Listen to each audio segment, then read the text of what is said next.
Disclaimer: if you're attempting to use this video as a guide, please be aware that this is not legal advice, nor is it a guide. It is a recounting of our own personal experience that we went through to get our cat to Japan, in addition to some extra information that I found that could be helpful to you, and hopefully tell you what kind of things to expect about the process. We will include necessary links in the description below, but we really do not recommend using the following content as a guide. Please be aware that failure to adhere to the MAFF's animal quarantine guidelines before bringing your pet to Japan will result in your pet being placed in a 180-day quarantine.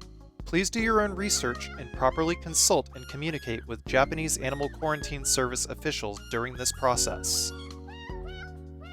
Moving Puss to Japan was a long and complicated process. Let me tell you a little bit about Puss. He's an 11-year-old tuxedo cat. In Japanese, the breed is called Hachiware because the fur pattern over his nose looks like the kanji hachi, or 8. During the pandemic, Puss and I moved from New York to Florida. That took 3 days of driving in 8-hour shifts, so he's very patient in cars and generally feels safe anywhere as long as I'm around. When it's time to go anywhere, he even walks right into the cat carrier without fighting with me, because he trusts me that he'll be fine wherever we go. So how did we get Puss to Japan? Well, it's a very long and complicated process. It took about 8 months to get him here. If there's anything to know about Japan, it's that Japan is highly bureaucratic and loves its paperwork. So we knew that getting him to Japan was going to require us to follow every rule very carefully. First, I read and studied the guidelines for importing animals from the Japan Ministry of Agriculture, Forestry, and Fisheries Animal Quarantine Service. The guidelines are there in English, which is good. Before we proceed any further though, I'm going to warn you again.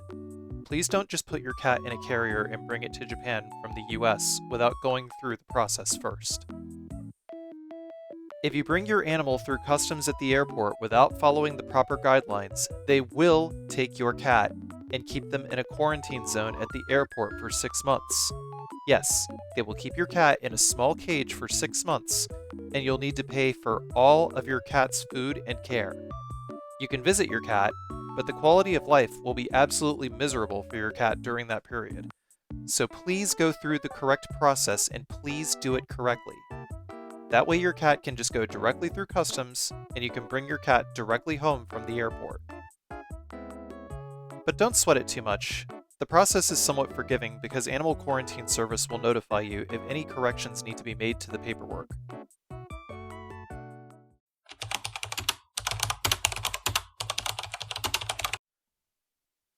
The first thing I did was find a veterinarian who was capable of assisting me with international pet transport. In any American city with an airport, you're bound to find a couple of vets who can help with international pet transport. So with her help, I was able to start the process. I printed out the MAFF guidelines and gave them to my vet so we could follow the process together. Step 1. Microchipping. Your cat needs a microchip implanted under their skin for identification. You can do this on the same day as the first vaccine injection. This microchip itself doesn't contain any information about your pet, just a unique ID number that can be entered into a database. For the purposes of entry into Japan, your vet needs to implant an ISO 11784 or 11785 compliant microchip. A good way to know if the chip is ISO compliant is if the ID number is 15 digits long, the digits are exclusively only numbers, and the chip operates at 134.2 kHz. However, older, non-ISO chips will probably be around 9 or 10 digits. The digits will be alphanumeric, meaning they use both letters and numbers, and operate at 125 kHz. Older microchips are likely not ISO compliant, meaning the chip readers at Japanese airports will not be able to read them. So if your pet already has a microchip, you need to determine if the chip is or is not ISO compliant. Your vet should be able to tell you, but it helps to verify it yourself. If your pet is older and got a microchip from a very long time ago, you should double check to see if the chip is ISO compliant. If the microchip is not ISO compliant, then you are permitted to bring your own microchip reader, as the ones at the airport are all ISO compliant and may not read your pet's chip. Although, the vet is allowed to implant an ISO chip in addition to the older chip to get around this problem. Please communicate this detail to Animal Quarantine Service if you must do so. Step 2. First rabies vaccine. Your cat must be at least 91 days old. The day of birth is counted at day 0. Puss was already 10 years old when we started the process, so that was not an issue. The rabies vaccine your cat needs either needs to be made from inactive, dead virus or a recombinant vaccine. If you use a recombinant rabies vaccine, it must not be made from live rabies virus. The veterinarian gave Puss a recombinant vaccine called PureVax by a company called Mariel. After this, a 30-day wait is necessary to proceed to the next step. Step 2.5 and Step 3. Second rabies vaccine and rabies titer. I brought Puss back to the vet 32 days later to be safe. He received his second injection, then the vet drew his blood for what's called a rabies titer. The test samples his blood to see if his immune system is producing a response to the rabies vaccine from before. After that, the vet gave him another dose of PureVax. The blood sample was sent to one of the designated rabies labs in the PDF file, which was the Kansas State University Rabies Lab. After this, the results were forwarded immediately to Japan's MAFF. After this, we wait 180 days. Step 4. 180-day home quarantine, the waiting period. At this point, Puss needed to stay at home in the US for the next 180 days. This is the quarantine period. So within the next 180 days, we needed to make sure that Puss would have a seamless transition from the US to our home in Japan. During this time, we got our new apartment. We got Puss's litter box, bowls, and toys. All the things Puss needs to adjust and get comfortable. By the end of the 180 days, I would begin the next phase. Notify Haneda Airport's Animal Quarantine Service that I would be flying Puss to Japan. Step 5. Advance notification. The 180-day wait was over.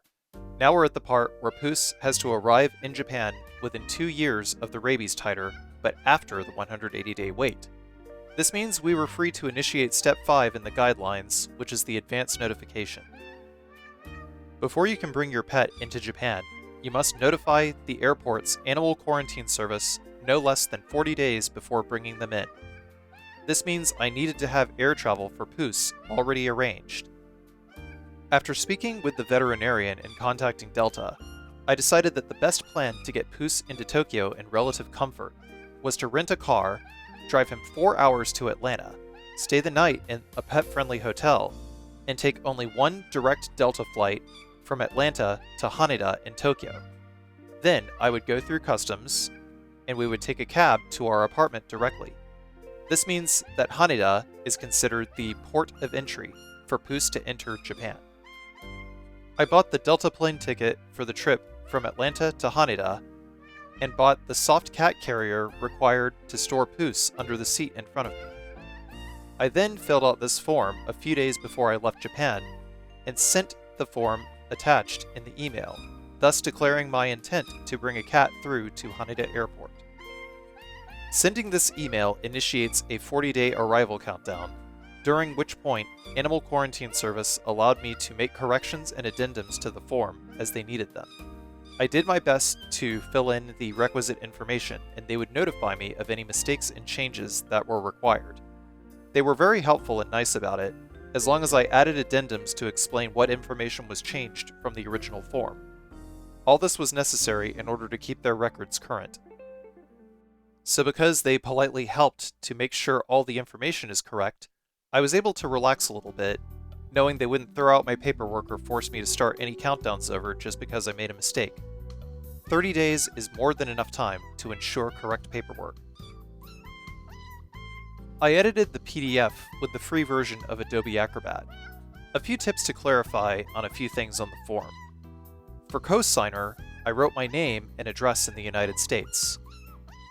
For co-signee, I wrote my name in katakana and my address in Japan in Japanese, since I would be the one to bring Puss into Japan. For date and place of embarkation, I wrote it like Atlanta, Hartsfield, Jackson International Airport, ATL in parentheses, with the date relative to the time zone that Puss and I would be departing. For date of arrival, I simply wrote the date relative to what day it would be in Tokyo when I arrive at Haneda. I would also include any scans of any and all additional certificates and forms they wanted, which were emailed to me by the vet in Florida. Now I had a plan, forms were submitted, and the countdown had started. A few days later, Haneda AQS sent a notice of approval. From there, I conferred with Haneda AQS to make the necessary corrections and spent time with family in Florida. I waited until 10 days before my flight back to Japan, before initiating steps 6, 7, and 8, which all have to happen within 10 days. Step 6. Final rabies clinical inspection. 10 days before arrival in Tokyo, Puss needed one final clinical inspection. This is necessary because steps 6 and 7 are so the veterinarian can fill out Form AC, which is a form certifying that a clinical examination has happened, which confirms there is no sign of the animal having rabies. Step 7. Obtain a certified Form AC. For me, this was the scary part. The vet submits Form AC, which she filled out, to an electronic certification system for the USDA called VEHCS, or Veterinary Export Health Certification System. The vet fills in the information, then an official government veterinarian has to give the document an official USDA certification stamp within 10 days. However, I made a mistake. Thanksgiving was happening during the 10 days leading up to the flight to Japan. This meant that during those 10 days, the USDA offices would be closed for Thursday, Friday, Saturday, and Sunday. Don't make my mistake. Make sure you schedule the 10 days not during a national holiday. Luckily for me, a certified Form AC was allowed to be submitted to Haneda AQS electronically, and I received the certified Form AC one day before driving to Atlanta. Just in case, I printed it out and put it in a folder with every document I could obtain relating to Puss's vaccination records and import into Japan. I printed out every PDF file they sent me. I printed a physical copy of the Notification for Import of Animals under the Rabies Prevention Law, as well as any addendums I made for corrections, certificates for rabies shots from the vet, and the results of the rabies titer, which I also got from my vet. Then I put them all in a folder. You can never have too few documents, in my opinion. Better to have it and not need it than need it and not have it. So if you think any additional documents are important to any step in the process, I'd recommend putting those in your folder as well. Step 8. The Great Journey. Import inspection at Haneda. One day before the flight from Atlanta to Haneda, it was time to go. I rented a car, bought a disposable litter box, some pee pads, and brought some food and some disposable dishes, a few pills of gabapentin, then loaded up Puss in his new soft carrier. The drive to the hotel in Atlanta was 4 hours. I would line his carrier with a few layers of pee pads and give him a blanket with his scent on it. If he peed, I'd pull over and change it so he would stay clean and comfortable. You might be wondering, can't you just sedate your pet? You can't sedate your pet at the vet before going on the flight because it's not something that Animal Quarantine Service allows, and the change in air pressure can be dangerous to a sedated cat. I am allowed to give him some gabapentin to keep him calm though. We slept for a few hours. When I woke up, I gave him more food and water with GABA. Consequently, this would be the last time Puss would get any kind of sustenance for the next 20 or so hours. I knew it would be hard on him, but there wasn't really any other choice since getting cat food on a plane would be a problem with TSA and Japanese customs. After he was done eating, I packed up my bags, bagged up the trash for housekeeping, and put Puss in his carrier. Then I got in the rental car and drove to Atlanta Airport. From the time I put Puss in a carrier, checked out, and drove the rental car to the airport, it was already 1 hour. I left the key to the car, then proceeded to the Delta kiosk. I took out the folder and showed them the paperwork for international transport, then paid $200 for the pet travel fee. Then we went through airport security. I have TSA pre-check and global entry, so I was able to get through security very quickly. TSA needs to examine the cat's carrier manually to ensure it doesn't have anything hazardous or illegal, so I requested a private room. I've seen people travel with their cats in carriers before, and when those cats were taken out of their carriers, they freaked out and ran all over the TSA checkpoint.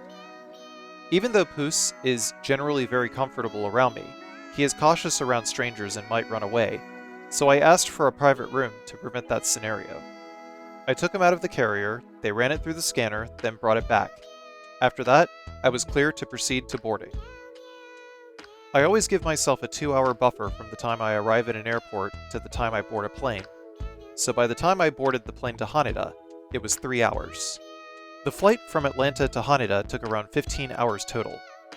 Flying in a westward direction is slower than flying east due to headwinds from the Earth's rotation. Lucky for us, the seat to my left was empty, so the flight attendant allowed me to place Puss in the footwell of the seat to my left. He had plenty of room to simply relax. The plane noises were a louder level of ambient noise than what he's used to, but he was very calm about it and mostly slept. He didn't rustle around or make any noise. Every hour or so, I would reach into the carrier and pet him for a while, and he'd rub up against my hands. A familiar scent. Every few hours, I'd take him into the plane's lavatory to change his pee pads, even if he didn't pee. It gave him an opportunity to be outside the carrier for a moment and stretch his legs, and gave me an opportunity to let him know that he was safe with me. The number one thing I wanted to prioritize during the trip was making sure he felt safe, since most cats' base psychological needs revolve around feeling safe. During the flight, I also filled in the customs declaration form online using the in-flight Wi-Fi. On the form, I declared that I was bringing live animals as personal goods with a quantity of 1. When we arrived at Haneda, we went through customs. I went through my entry procedure and customs declarations, then proceeded to the Animal Quarantine Service counter. It took a while for someone to come to the desk, but after around 15 minutes, an agent finally came to the counter. He checked my paperwork, scanned Puss's chip, and gave me a certificate very quickly clearing Puss to enter. Then, I took my bags through customs and exited the customs area. We immediately took the elevator downstairs to the taxi area, then drove straight to our apartment. The litter box was already unboxed and set up 1 month prior. I just filled it up with litter, let Puss out of his carrier, and he roamed around in his new surroundings. Not 3 minutes later, he had his first taste of Japanese cat food. And within 1 hour, Puss completely forgot that he was in a carrier for 20 hours. After that, he was perfectly at home. Now he's waking us up at 6 a.m. every day to feed him. Comfy boy!